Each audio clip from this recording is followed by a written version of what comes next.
And now the real thing. Privacy actually helps business, but the business thinks it's a new expense, it's a new compliance. Therefore, the privacy decisions can go wrong or may get neglected. In this video, we are going to talk about such a situation. Welcome to my YouTube channel where you regularly see new content on data privacy. And as I said, we are going to talk about what happens when a business thinks their decisions are more important and not the decisions with respect to privacy. So, in an ideal world, how should it be? Clear? You do a review, you do an assessment, gap assessment, you find out the risks, you apply the controls, you learn, you increase awareness of your employees so that they in their day-to-day operations take care of privacy norms and the decisions that they take are aligned with the privacy norms and the risks that you have for sorted out are mitigated over a period of time. This is very important. Now, how much time you need to decide depending on what kind of risk it is and how severe it is, and what is the cost allotment for it. So you need to check on what is the cost and take care of it accordingly. You need to be very, very careful about the fact that privacy is a business enabler, enhancer, right? It is not another expensive compliance. Therefore, these risks need to get mitigated at the earliest. In a real world scenario, what happens? Business pressure kicks in. We need money for marketing. We can't spend on privacy. Wow, you need money for marketing, but when you do marketing and you have databases, are you taking consent from the respective person that you are calling them? No. Are you taking consent that you are writing them emails? No, because you are in a hurry. You don't want to follow the privacy norms or invest in following the privacy norm. The result, one of them gets up and complains. How come you have my information? Do you have a grievance redressal mechanism? No. So your marketing goes for a toss. Right? Your marketing goes for a toss, and as of now, we are preparing for it. We have a year for getting ready with it, but then that's what you need to take care of. You have project deadlines, you have business deadlines, you have sales targets. Sales is what makes the company grow. So you need to meet those targets quickly. And therefore, you see a speed far more over controlling the systems. That is what makes it difficult to handle. The conflict that comes up is what is the risk and what is the opportunity.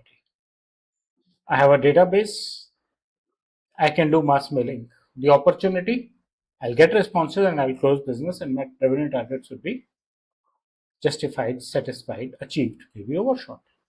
What is the risk? If one of them gets back and says, from where did you get my phone number? I don't even have a mechanism defined that where does he need to come back to even ask the question. I don't have the grievance redressal mechanism. I don't understand that he has a right to ask me from where did I get the information. That's what makes it risky. We need to move fast always. Revenue targets are very important. But we cannot take risks that can impact our business just because we want to meet the revenue targets. We cannot keep our mind unsettled because we have to take a decision and there's a lot of tension around taking that decision. What usually happens? The business wins because they are the ones who are going to get money for taking care of privacy later. Wow, what if anything goes wrong? They are going to get the money to pay penalties also, right? Risk is accepted silently, controls are deferred, and business keeps moving forward anyway. And that is where the biggest risk is. You may not be able to take care of all the risks today.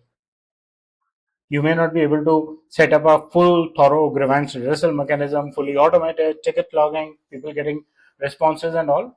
No problems.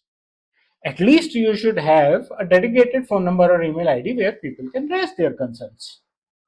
So someone raises the concern that I don't know from where you got my number, I don't want you to call me again. He can click at unsubscribe. That is first thing that you should take care of, that your mailing has that option. Agreed. But even still, if he writes the mail, you can at least receive, he knows where to complain, and you can write back and say, thank you, we'll receive your concern. If you still have we'll unsubscribe you or we'll we got your number, we bought this database from here, and we'll remove you from the mailing list. Maybe a word of apology as well. That's it.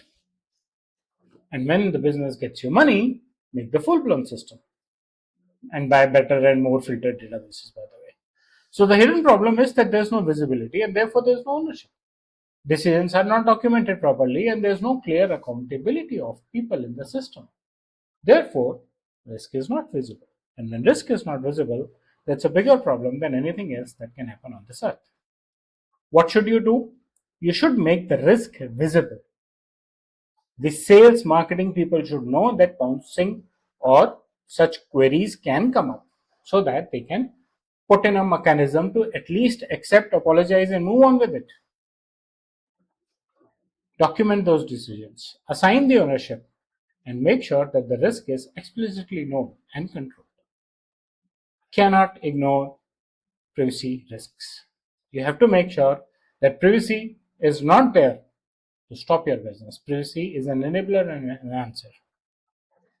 You get back to the response to the customer that I bought this database, got your number. However, if you are not happy, I can unsubscribe you from my database.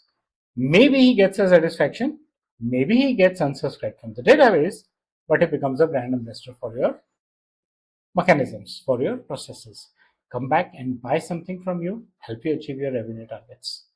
Take conscious decisions. Don't keep silent risk hiding behind. Your responsibility is important and your responsibility matters. So that's about business overriding privacy decisions, and you need to be very careful about it. I hope you like the content of the video. Please press the bell and the like icon, subscribe to my YouTube channel, and share your feedback in the comment section. Thank you.